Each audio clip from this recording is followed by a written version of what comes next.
Pues empecé a buscar porque vi un tema apasionante que, por favor, que nadie se levante ahora cuando lo diga, porque la primera vez que lo oyes suena rarísimo, ¿vale? Y bueno, pues teoría de muchos científicos que decían que los astros responden a un patrón hueco más que sólido y que la Tierra es hueca. Digo, vaya tela. Ahí queda. Entonces, pues encontré una persona, el único que hablaba en España de este tema, y bueno, pues a partir de ahí vino al primer congreso. Ese vídeo a día de hoy lo han visto más de 1 millón de personas, del primer congreso de Ciencia y Espíritu, y pues digamos, la sorpresa es que es una persona polivalente, polifacética, con el que, pues bueno, habla de muchísimos temas, ¿no?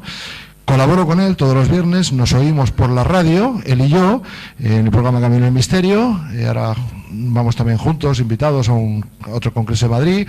Además somos amigos, nos llamamos de vez en cuando. Oye, ¿has visto esto? ¿Qué te parece? ¿Qué tal y cual?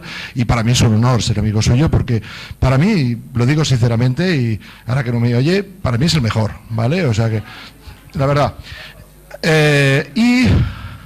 Bueno, ese millón de personas que vio ese vídeo, pues ha quedado pequeño. El otro día decimos en la radio un pequeño programa y decía, oye, el vídeo que acabo de poner en internet, está en YouTube, en una semana ha tenido 200.000 visitas. Bueno, pues esa línea son todos los vídeos o audiovídeos que él pone. Su voz es muy... yo creo que la conoceréis enseguida. Y bueno, y este congreso es de alimentación. ¿Vale? Entonces, bueno, de alimentación, bueno, pues resulta que él, ahora lo contará, pues tuvo un accidente. A partir de ese accidente, pues bueno, engordó un poquito y investigó, como solo él sabe investigar, pues todo el tema de alimentación, con lo cual se ha hecho un experto. Y no sé, ahora lo contará en detalle cuántos kilos y en qué tiempo pues se quitó. Con lo cual, tenemos un experto investigador, no especialista 100% en alimentación, pero con muchísimas cosas que ofrecernos, y él es José Luis Camacho, de Mundo Desconocido.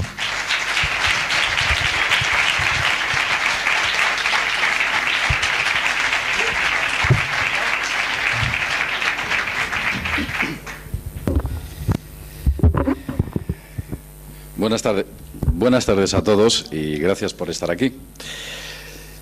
Se nota que es mi amigo, Bueno, el tema que me trae hoy aquí no es otro más que la cuestión de la alimentación.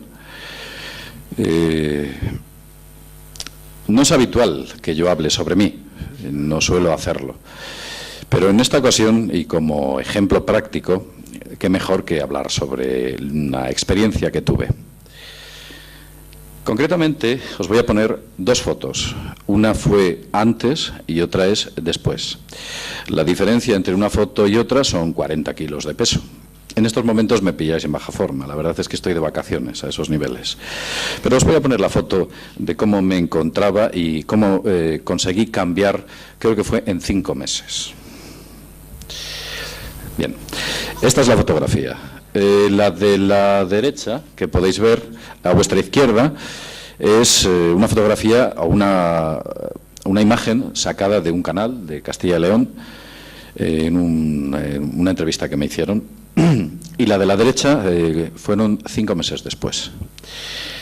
Lo que hice en su momento, lo que me ocurrió para yo llegar al estado en el que me encontraba en esa fotografía, y es que estuve varios meses postrados. Tuve un accidente de moto, un buen revolcón, tuve algunas roturas de huesos y eso hizo que me postrase en la cama. La falta de actividad y el estrés, el sedentarismo, etcétera, hizo que cogiese mucho peso, un montón de peso.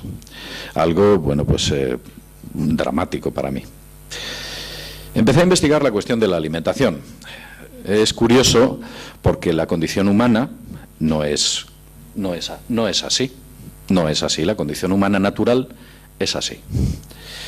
Entonces, algo hay en la alimentación que nos están dando que nos produce un estado antinatural de nuestro físico. Algo están haciendo. Lo que ocurre es que nosotros pensamos, por ejemplo, que hay dogmas importantes y poderosos, como pueda ser la Organización Mundial de la Salud, que todo aquello que dicen obedece a una realidad. Nosotros, cuando la OMS está haciendo las recomendaciones alimenticias de la famosa pirámide de la alimentación, nosotros pensamos que, bueno, pues sí, es la OMS, muchos médicos, todo es correcto y aquello es inamovible. En realidad, lo que ocurre es que el origen antropológico del hombre, y es donde hay que ir a las raíces humanas, no son lo que la Organización Mundial de la Salud nos está diciendo. Veréis. El primer humano moderno aparece hace unos 260.000 años aproximadamente. Si bien es cierto, diferían de nosotros a un cierto grado, pero su genética era muy parecida, eran compatibles con nosotros. Aquella gente tenía una forma de comprender la vida muy diferente a la que entendemos nosotros. Esa gente eran cazadores. Su alimentación básica era la carne compuesta por las grasas y las proteínas. Si bien es cierto que ese hombre de hace 260.000 años proviene de otro que viene desde hace 2 millones de años, que se alimentaba de bayas y recolectaba, el hombre moderno era cazador, comía carne o pescado. Su principal dieta, como ya he dicho, era la caza, pero ocurre una cosa muy extraña, y es que con las primeras culturas, concretamente la primera cultura o la primera organización humana, ocurre hace unos 8.600 años, hace ya mucho de esto, hay una datación, y la primera ciudad, que es la fotografía que podéis ver ahí atrás, es Catalcuyuk, tiene 6.600 años de antigüedad. Catalcuyuk se instaura dentro de un vergel, una zona maravillosa para cultivar cosechas, dentro de lo que es la antigua Turquía. En Catalcuyuk comienzan las primeras culturas y los primeros asentamientos humanos, y el hombre deja de ser cazador. Se produce un importante cambio en la dieta humana, pasa de comer grasas y proteínas a comer hidratos de carbono. Y esa adaptación tan brusca de 260.000 años a que en un breve espacio de tiempo se modifique esa alimentación a los hidratos de carbono, para el ser humano es una especie de contraste muy duro, un poco incompatible. El humano había adquirido una costumbre genética de asimilar las grasas y la carne de manera fácil, pero sin embargo los cereales le cuesta mucho asimilarlos. No obstante, el sedentarismo y el hecho de no tener que ir a cazar hace que la gente se vaya adaptando poco a poco a ese tipo de alimentación basada en los hidratos de carbono, que son los cereales. Veréis, este que tenéis aquí atrás es la máscara funeraria de Tutankamón. Seguramente que muchos hayáis tenido ocasión de verla. La momia de Tutankamón fue investigada durante mucho tiempo. ¿Cómo había muerto Tutankamón? Unos hablaban de algún tipo de enfermedad venérea, otros hacían hipótesis sobre algún tipo de enfermedad pues dramática que lo fulminó. Lo cierto es que este joven faraón murió con 18 años de edad. ¿Y sabéis realmente de qué murió Tutankamón? Como muchos de los faraones, de una enfermedad en los dientes, de enormes y terribles infecciones en los dientes. ¿Sabéis por qué sucedió? A los faraones les gustaba comer pan, y el pan, ya en la boca se vuelve azúcar, que es asimilado por el organismo. Y esos hidratos de carbono que en la boca se vuelven azúcares destruyen la dentadura. Es por ello que muchas y antiguas culturas y civilizaciones que se mantienen de manera aborigen hasta principios del siglo XX, cuando se les descubre y hay grabaciones, se pueden observar en ellos una perfecta y blanca dentadura de los aborígenes africanos y de los aborígenes de Sudamérica, incluso de la Polinesia y de Australia. Eso es una pauta común. Aquella gente tiene una dentadura perfecta, muy sana. Pero en el momento que el hombre blanco invade esas culturas e incorpora a su dieta los hidratos de carbono, su dentadura se echa a perder. Pero no solo su dentadura, sino que empiezan a aparecer enfermedades que aquellos aborígenes no tenían y disfrutaban de una gran salud. Esto se puede ver claramente en una serie de aborígenes australianos que todavía quedan y que viven en el sur de Australia, cuyas costumbres se siguen manteniendo ancestralmente, viven de la pesca y de la caza. Os voy a poner una foto y observar el físico que tiene esta gente, incluso los ancianos. Estos son aborígenes australianos. Su dieta solo son grasas y carne. Como veis, parece que los han sacado de una pista de atletismo de los 100 metros. Tienen un físico estupendo. ¿Por qué? Porque no comen hidratos de carbono. Solo están comiendo grasas y proteínas. Ni más ni menos. Al introducir los hidratos de carbono en aquellas culturas, las destruimos. Esto es algo habitual. El hombre blanco, cuando lo invade, lo destruye. Es una especie de virus. Ya lo decía el señor Smith en la película Matrix. Bien, sé que hay mucha gente que es vegetariana. El vegetarianismo es compatible con este tipo de alimentación, pero el vegetarianismo tiene una característica especial. Y es que los azúcares que incorpora el organismo, en muchas ocasiones, no son de una cadena de igual complejidad que la de las harinas refinadas que provienen del refinamiento especulativo de los cereales, que es lo que realmente produce las enfermedades en todo el organismo. Pero las enfermedades que produce, bueno, estoy hablando de la gente que es vegetariana, os pondré una imagen sobre el mismo. Las enfermedades que producen el vegetarianismo son muy pocas, diréis. Lo cierto es que nuestra vida occidental es totalmente compatible con esa forma de entender la vida de aquellas personas que son vegetarianos, ovo-vegetarianos o lácteo-ovo-vegetarianos. Pero la naturaleza humana, el ser humano en sí, es al 90% carnívoro. Porque venimos de una tradición de 260.000 años de seres carnívoros. Bueno, no tenéis más que ver las pinturas rupestres. Nunca hay imágenes de recolección. ¿Qué hay en las pinturas rupestres? Imágenes de caza. Ya nos está diciendo qué comía aquella gente: grasas e hidratos de carbono.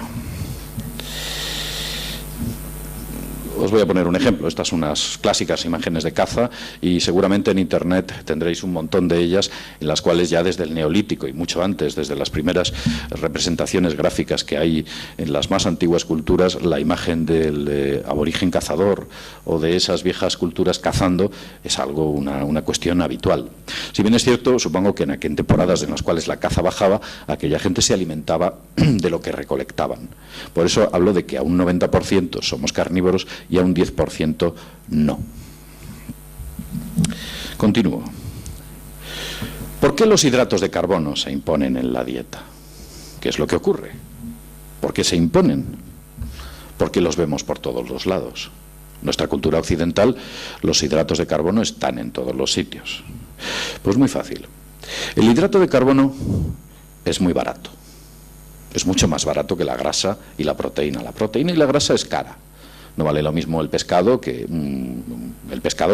una barra de pan, evidentemente. Es caro. Y del cual se puede hacer muchos procesos industriales. Es muy fácil de manipular el hidrato de carbono. Los márgenes de beneficio del hidrato de carbono son enormes, cosa que no tienen ni las grasas ni las proteínas. Son modificables, también son duraderos. Tienen muchas características, entre otras la de generar enfermedades, porque son incompatibles con el organismo humano, a ciertos niveles. Veréis, si vosotros entráis a un supermercado, veréis que gran parte del abanico, de la oferta que ese supermercado nos ofrece, está llena de hidratos de carbono. Observar la etiqueta. Veréis que un 30, 40, 50 y hasta el 80% es la composición de todos los alimentos que hay dentro de un supermercado. Y es curioso porque los alimentos que llaman light, una palabra muy especulativa, que en realidad son bajos en grasas, pero altísimos en hidratos de carbono. Y hay gente que toma muchos alimentos light y no adelgaza, sencillamente porque está suministrando a su organismo aquello de lo que no es compatible. El organismo convierte los hidratos de carbono en grasas casi de manera instantánea. Ya he dicho que incluso en la boca se vuelven azúcares. Por eso nuestra dentadura se deteriora, por esos hidratos de carbono. Continúo al respecto. El negocio va más allá. Cuando estoy hablando de que este tipo de cuestiones se están imponiendo, el hidrato de carbono se impone, en general es un gran beneficio, que afecta también a la industria farmacéutica. ¿Por qué afecta a la industria farmacéutica positivamente? Bueno, pues porque, por ejemplo, en el negocio de la estética humana, es interesante que se siga manteniendo una estructura alimenticia basada en los hidratos de carbono. Liposucciones y todo tipo de tratamientos estéticos de cirugía pasan o se producen gracias a esta enorme cantidad de hidratos de carbono que metemos a nuestro organismo. También las clínicas de belleza, como ya he dicho, y un montón de medicamentos de grandes empresas que se dedican a la alimentación, a la farmacia, dedicados a eliminar lo que ellos llaman las grasas. Hay un montón de medicamentos, cuando en realidad el problema no está en las grasas. El problema está en los hidratos de carbono. Ese es nuestro hándicap. Como ya he dicho, la oferta en los supermercados es muy vaga en lo que es alimentos altos en grasas y en proteínas. Pero lo que sí que podemos encontrar son muchos hidratos de carbono, que los hidratos de carbono, hemos estado hablando de que producen enfermedades en nuestro organismo y una serie de cuestiones adicionales muy curiosas. Veréis. Los hidratos de carbono generan síndrome de abstinencia. El mono, igual que la gente cuando fuma, tiene ganas de fumar, pues cuando a ti te faltan hidratos de carbono, te entra mucha hambre, muchísima hambre. Es insostenible. El mono que produce la falta de hidratos de carbono, azúcares, glúcidos. ¿Por qué produce eso? Pues yo os voy a dar un dato. Si cogéis una molécula de cocaína y una molécula de azúcar, la diferencia entre ellas es un átomo de hidrógeno. Es una estructura molecular diseñada para que cuando se incorpora dentro de nuestro organismo nos incita a seguir y cada vez con más ganas. Y cuando estamos deprimidos comemos más y nos deprimimos porque engordamos. Y cuando engordamos nos deprimimos y seguimos comiendo más. Un extraño círculo vicioso. Nos deprimimos. Es curioso. Son alimentos diseñados.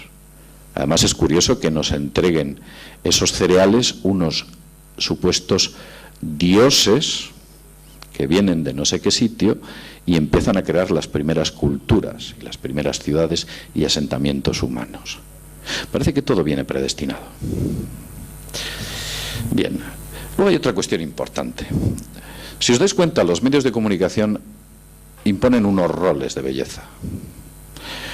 Imponen unos roles de belleza que en ocasiones son incompatibles con el modelo de alimentación que nos ofrecen. Tú me dices que tengo que comer esto, pero me dices que tengo que tener un físico de este tipo. Aquello es incompatible. Nos disocian. La disociación en el ser humano crea confusión.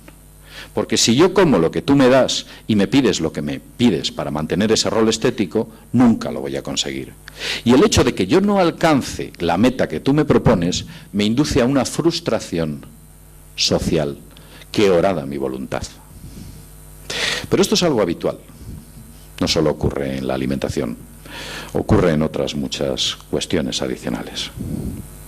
En realidad, lo que ocurre es que cuando el hombre, la mujer, el ser humano, engorda, se vuelve indolente, inactivo, se vuelve sedentario y fácilmente influenciable. Cuando nosotros cogemos peso, nos volvemos más débiles. Pero cuando mantenemos una estructura física fuerte, nuestro templo que es el que sostiene nuestra alma, que es nuestro cuerpo, cuando se mantiene sano y fuerte, nos permite tener una voluntad más poderosa y más difícil de bradar. Y de alguna manera, el modelo social y político que se impone es el de horadar las voluntades de los ciudadanos para que se vuelvan mucho más flexibles, que esa es la palabra. Con lo cual, mantener este modelo de alimentación basada en hidratos de carbono es fundamental para ellos. Según los últimos estudios, hay una cosa curiosa, yo os voy a dar un dato, por el rol de la belleza. Hubo un estudio en los juzgados, sobre ciertas sentencias. ¿Sabéis que la gente guapa ganaba más sentencias que los feos? Era curioso. Son estudios que podemos pensar que es estúpido, pero los jueces en la belleza ven la pureza y en la pureza ven la verdad. Esto antropológicamente es así.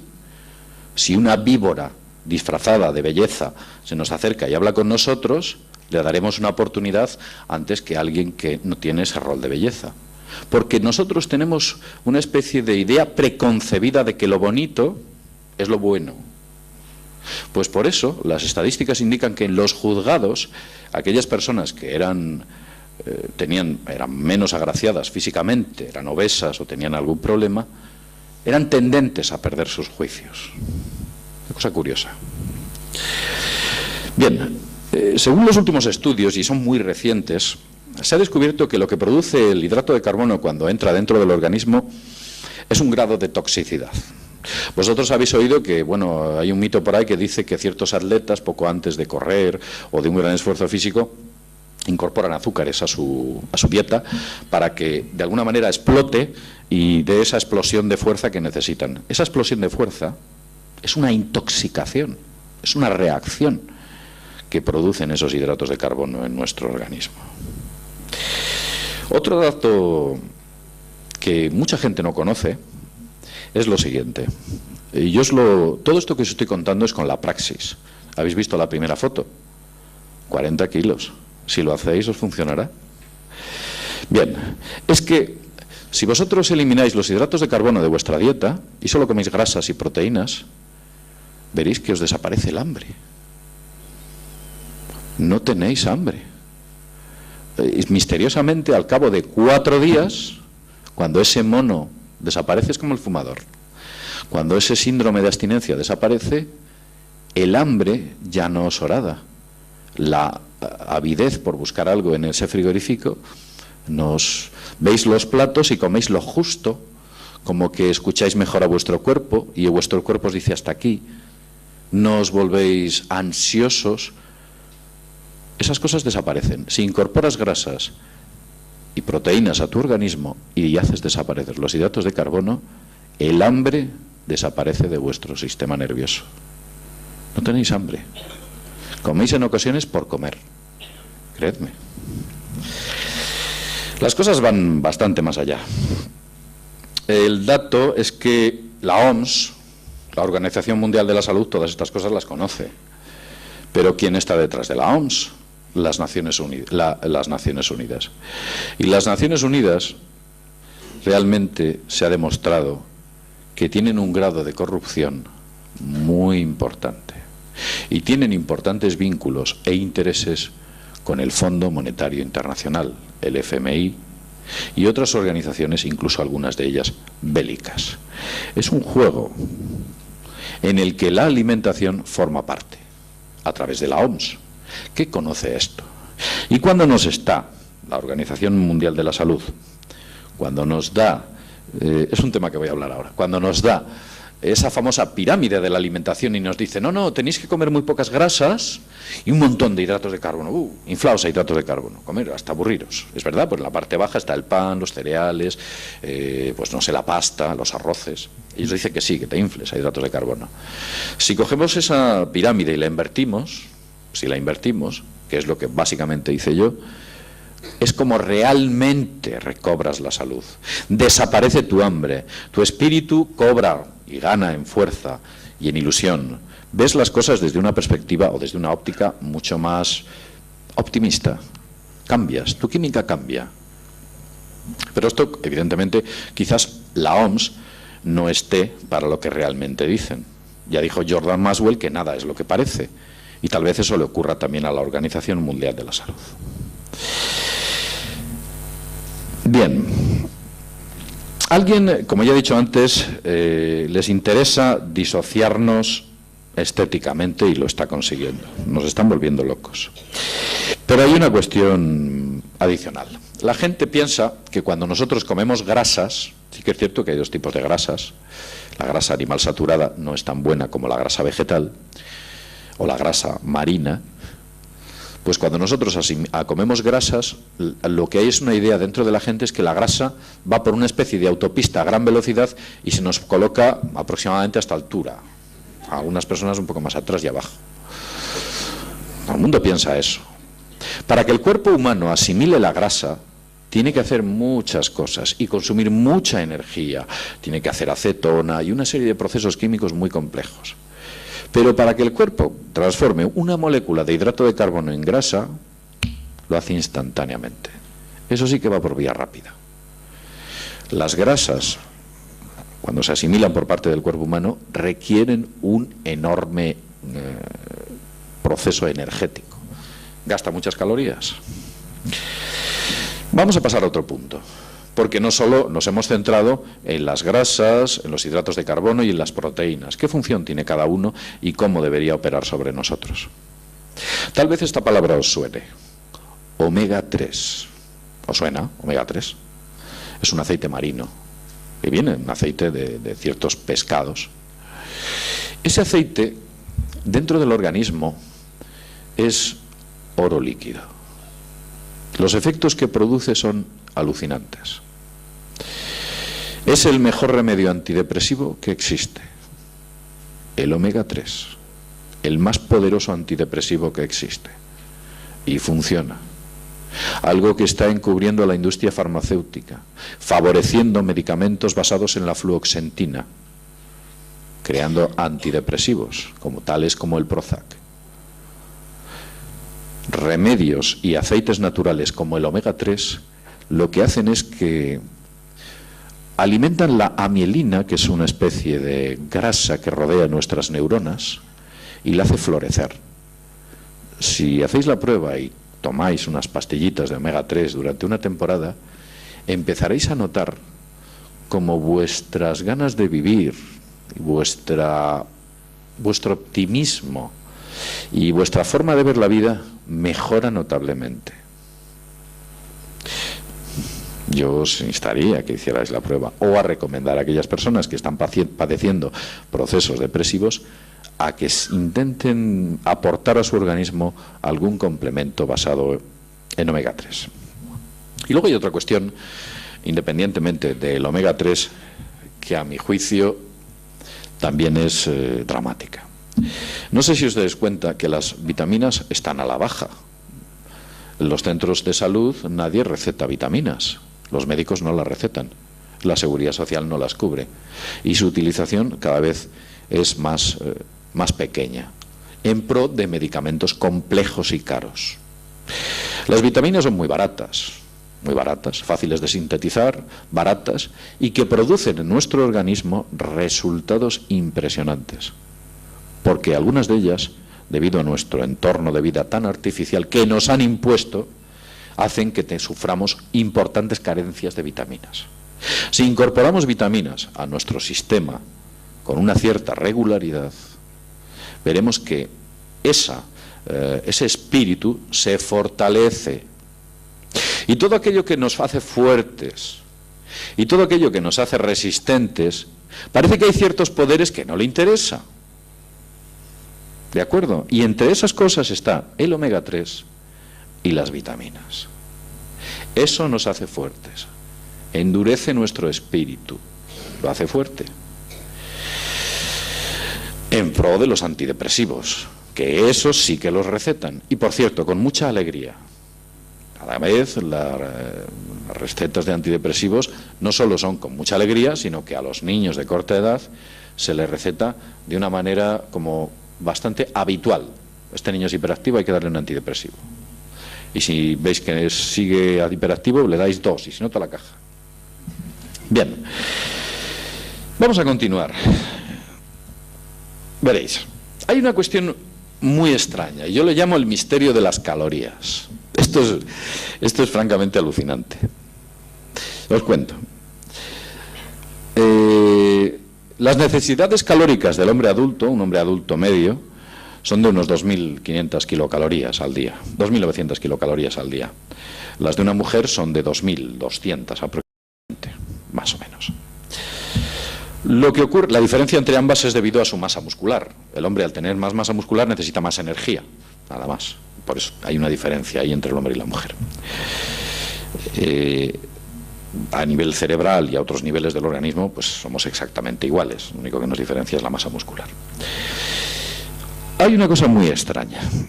2.600 kilocalorías, o 2.900, o 2.200 kilocalorías, es muy poco. Y yo os cuento.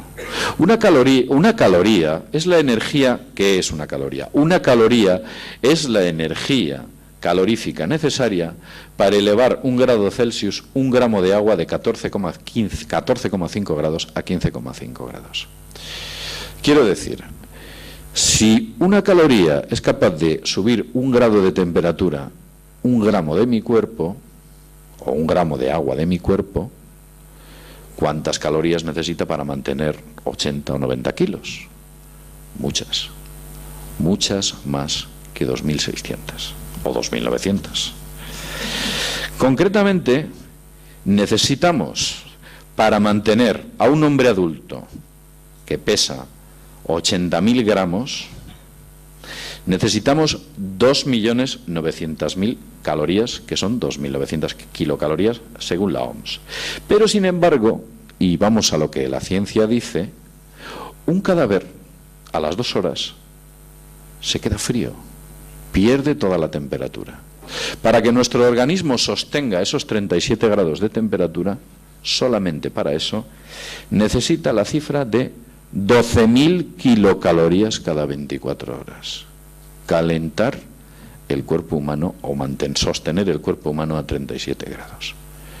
Y vosotros os estaréis diciendo, si sostener un cuerpo humano a 37 grados de temperatura supone 12.000 calorías, y yo solamente como 2.900, debería estar delgadísimo, porque claro, hay un déficit tremendo. ¿Dónde entra en nuestro cuerpo esa diferencia? Luego además hay un dato adicional. Solo para sostener nuestra temperatura tenemos una actividad, trabajamos, nos movemos, algunos hacen deporte, otros tienen actividades físicas importantes, con lo cual a esas supuestas 12.000 calorías hay que añadirles aquellas que consumimos con nuestra actividad cotidiana. Pero es que hay otra cosa adicional. Resulta que, según la medicina moderna, el 40% de las calorías las consume nuestro cerebro, con su utilización, la utilización del pensamiento, los procesos mentales. El 40% se nos va ahí arriba. Con lo cual nos damos cuenta que en realidad, para lo que pudiéramos considerar como un proceso vital diario de 24 horas, necesitaríamos 20.000 calorías. Una cifra enorme. Y sin embargo comemos 2.900. Y sin embargo engordamos. Todo esto es un misterio. ¿Qué ocurre aquí? Algo entra en nuestro organismo que nosotros no entendemos y que nos está ofreciendo alguna forma de alimento. Y tenemos que ir a las antiguas culturas. En las antiguas tradiciones y las antiguas y ancestrales culturas, desde el hinduismo, pasando al brahmanismo y a todas aquellas, sobre todo provenientes del occidente, del oriente, son culturas que hablan de que algo entra dentro de nosotros que se llama el prana, el chi, el ki. Sí, algo entra dentro de nosotros a través de una serie de portales, de ventanas, de chakras, a través de la respiración. Los Vedas le daban un nombre, como ya he dicho antes, el prana. Algo entra a través de nuestro organismo, una forma de energía que nos sustenta y que adicionalmente nos mantiene, independientemente de la comida, como un aporte calórico dentro de ese oxígeno que respiramos. No se sabe exactamente qué es, Lo cierto es que gran parte de las culturas existentes hablan sobre que estamos aportando un aporte adicional energético que viene del aire. Pero continuamos con esta extraña cuestión. Ya he dicho que este aporte energético puede venir de los chakras. Entonces algunas personas dirán, bueno, pues si esto es así, tal vez haya alguien que pueda sostenerse sin alimento, que no coma. Y lo cierto es que sí, hay gente que no come y se mantiene viva. Y esto no es ciencia ficción, ni me he vuelto loco ni me lo estoy imaginando. Os voy a hablar de Prahlad Jani. Este es Prahlad Jani. Es un yogi. Y fue estudiado por los científicos en el año 2003. Básicamente porque no hace decenas y decenas de años que este hombre, que aparece aquí atrás, no come nada y bebe un sorbito de agua cada 15 días. La medicina actual pensó que esto era una especie de fake, una broma. Dijeron que esto era absurdo. Y entonces al señor Jani le sometieron a una estrecha vigilancia. Le ingresaron en un hospital, esta foto es del hospital donde lo ingresaron, y estuvo hipervigilado. Al señor Jani no se le ofreció ningún tipo de alimentación durante los 15 días que estuvo internado en aquel hospital. Solamente bebió un sorbito de agua y no comió nada. Su tono muscular y su estado era normal. Es cierto que este hombre se movía despacito, estaba constantemente en estado de meditación y bueno, tenía un tono muscular que podríamos decir aceptable para la edad que tiene, porque sigue viviendo. Y los médicos certificaron que Jani no comía, se alimentaba a través de esa fuerza vital que nos alimenta a nosotros y que no es contemplada por la ciencia moderna. Podemos pensar que es un caso esporádico, un caso que ha ocurrido y que posiblemente, bueno, pues no se repita. Os voy a poner otra foto. Este es otro yogi. Su nombre es Paramahasa Yogananda. Paramahasa Yogananda estuvo... ¿Este es el maestro de Paramahasa? Bien, bueno, pues disculpadme. Paramahasa Yogananda estuvo largas temporadas sin consumir alimentos y beber muy poquito. Demostró también que algo entra dentro de nuestro organismo que da una energía vital adicionalmente a lo que el alimento común nos aporta. Pero si nos vamos, por ejemplo, a ciertos relatos bíblicos, nos acordamos de que Jesucristo subió al monte y estuvo efectuando un ayuno de 40 días. Claro, podemos pensar, bueno, es mitología cristiana, algunos pueden pensar eso, otros pueden pensar, sí, bueno, no comió poco. No, la Biblia es explícita, dice que estuvo 40 días y 40 noches, habla, incluso lo separa, lo disocia, dice por el día y por la noche, no comía, ni bebía. Y fue cuando, bueno, pues si os acordáis, tuvo las famosas visiones con la bestia que le ofreció el mundo entero a cambio de bueno, pues una serie de cuestiones. Con lo cual vemos que la antigua mitología y las antiguas culturas y ciertas experiencias demuestran que el organismo es capaz de sostenerse sin alimento debido a esas fuerzas adicionales que se incorporan en él y que son desconocidas, como ya he dicho antes, por la medicina convencional. Continúo. Voy a hablar de una práctica que se ha perdido a lo largo de los tiempos, y es el ayuno. El ayuno. La medicina actual, si vais al médico de cabecera y decís que tenéis un problema, que estáis intoxicados, que habéis comido mucho, ellos nunca os van a recetar el ayuno, nunca. Y sin embargo, el ayuno antiguamente era un hábito en el hombre. Incluso los animales, cada cierto tiempo, ayunan y puede que durante un día no coman. Y no hablo de ayunos estrictos, de días y días. Pero el hecho de que cada 2 o 3 meses no comamos durante un día o 2 días, produce una limpieza una especie de purga dentro de nuestro organismo que nos ayuda a mejorar notablemente nuestra salud. No obstante, la medicina actual no solo no contempla el ayuno, sino que lo rechaza y lo critica. Cuando es algo que, como ya he dicho antes, de manera biológica, los animales lo hacen. Nuestros perros, nuestros gatos, que es lo más cercano que tenemos, hay días enteros que no comen, sencillamente porque necesitan limpiar su cuerpo, necesitan que su cuerpo no procese.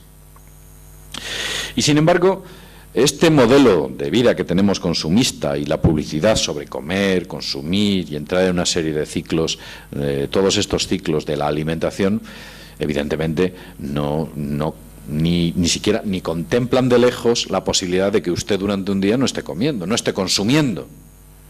¿Cómo vamos a permitir que la gente deje de comer y consumir cada cierto tiempo? No, tienen que estar comiendo, y cuanto más tiempo mejor, y si pueden constantemente, mejor todavía. Con lo cual vemos que al final todo este tipo de cuestiones obedecen a un proceso de marketing cuyos intereses trascienden a nuestras necesidades y por supuesto a nuestra salud, como siempre ha sido. Cuando al principio he estado hablando sobre los hidratos de carbono, y en mi experiencia habéis visto, visteis que perdí mucho peso, en los datos de mi colesterol, pese a comer muchísimas grasas, quedaron perfectos. Los análisis sanguíneos que me hicieron quedaron perfectos. Y sin embargo, cuando metía muchos hidratos de carbono, estas analíticas se volvían locas, en muchas cantidades de problemas con los triglicéridos, problemas con el grado de glucosa en la sangre y problemas, por supuesto, de colesterol. Se disparaban cuando yo incorporaba muchos hidratos de carbono en mi dieta. Pero en el momento que los retiras, lo que es los componentes sanguíneos adecuados se sitúan en un punto idóneo. Como sabéis, una de las enfermedades del siglo XX es la diabetes, modificada por ese aumento enorme de glucosa que son hidratos de carbono en nuestros organismos, porque nuestros organismos no están diseñados para asimilar esas harinas refinadas y esos azúcares refinados complejos que son los hidratos de carbono. Lo que hacen es intoxicarnos. Me gustaría, y esto para finalizar, que veáis un poco que la cuestión de la alimentación no es importante ahora, viene muy de atrás. Siddhartha Gautama, Buda, quien vivió hace unos 2500 años, tal vez más, escribió una serie de documentos. Hay pocos escritos de Buda. Lo cierto es que uno de ellos se llama el Dhammapada, y en él Buda hace 2 afirmaciones muy curiosas y muy interesantes. Dice lo siguiente: al que vive apegado al placer, con los sentidos irrefrenados, sin moderación en la comida, indolente, inactivo, a ese Mara lo derriba. Mara es la muerte. Mara lo derriba, como el viento derriba a un árbol débil. Y dice una segunda afirmación: al que vive consciente de las impurezas, con los sentidos refrenados, moderado en la comida, lleno de fe, lleno de sustentadora energía, a ese Mara no lo derriba como el viento no derriba a la montaña. Con lo cual vemos que ya en las antiguas tradiciones, hace miles de años, contemplaban la idea de que si tu cuerpo, tu templo, era fuerte, tu espíritu se mantenía fuerte y firme. Una cosa va ligada a la otra. Tal vez por este tipo de cuestiones a alguien le interese horadar nuestro cuerpo y destruir nuestra salud. Bien, y después de esta larga exposición en la cual os he hablado sobre mis experiencias personales, sobre por qué nos imponen los hidratos de carbono, sobre por qué no nos entregan esos ácidos grasos marinos como el omega 3, sobre por qué no nos entregan o no prolifera el movimiento de las vitaminas dentro de nuestro organismo, sobre esa conspiración en la cual no se intentan imponer medicamentos y modelos de conducta totalmente antinaturales y cada vez más complejos que llevan a un deterioro mayor, tanto de nuestro estado físico como anímico e incluso de la propia sociedad, quién, por qué y desde luego cuál es el objetivo de esos poderes que pretenden acabar con nuestro cuerpo, que al fin y al cabo también depende de nuestro espíritu, tal vez ese todo nos pueda dar una idea de que el objetivo real que tienen, incluso más allá de hacer negocio, que lo están haciendo, sea otro, y sea el objetivo de esclavizarnos y volvernos indolentes e inactivos, depresivos, que es así como nos quieren ver y es así como nos controlan. Si nosotros somos fuertes y nos mantenemos firmes, y como he dicho muchas veces, agarramos las riendas de nuestra vida, como el auriga agarra las riendas de sus caballos, tal vez esta sociedad sería distinta y los problemas que estamos teniendo en la actualidad no existirían. A alguien le interesa mantenernos así. Y no solo nos mantiene, sino que nos perduran. Y bueno, después de esta larga exposición, pues nada más, agradeceros haberme escuchado y bueno, pues muchas gracias a Miguel por estar ahí.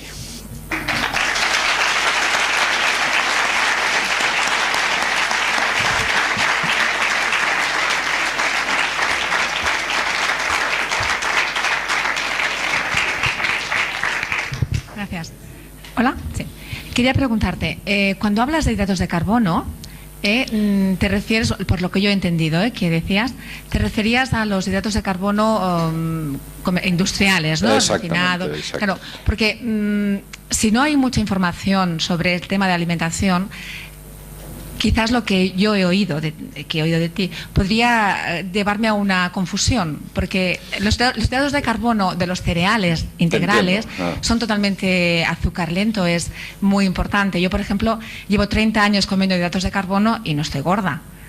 Y, o sea, quiero decir que es importante, ¿no?, que si por favor puedes aclarar, si es que está en tu teoría, que no es lo mismo comer cereal integral, arroz integral, mijo, que comer hidratos de carbono de supermercado. ¿Sí? Gracias. Sí, tal vez es cierto. Es un punto que no ha quedado muy claro y hay que diferenciar, igual que los azúcares. No es lo mismo un azúcar de una fruta, de una verdura, que un azúcar refinado. Hay que diferenciar lo que son las harinas refinadas, que son harinas que tienen un tratamiento industrial superpotenciadas con hidratos de carbono de rápido consumo, que esos cereales que no han sido tratados de manera industrial, de manera agresiva, que tienen otro comportamiento en nuestro organismo. No obstante, si abusamos de esos también tendremos problemas. Y tampoco tiene nada que ver los azúcares procedentes de las frutas y de las verduras que los azúcares procedentes del azúcar refinado que se produce. Me gustaría comentar algo también sobre las verduras y las frutas.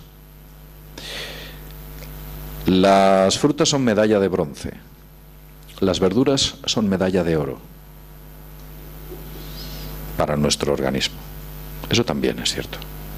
Y eso recuerdo que cuando hablé con gente que me empezó a explicar este tipo de cuestiones, me di cuenta que me sentaban notablemente mejor las verduras que las frutas. La verdura es medalla de oro y la fruta es medalla de bronce.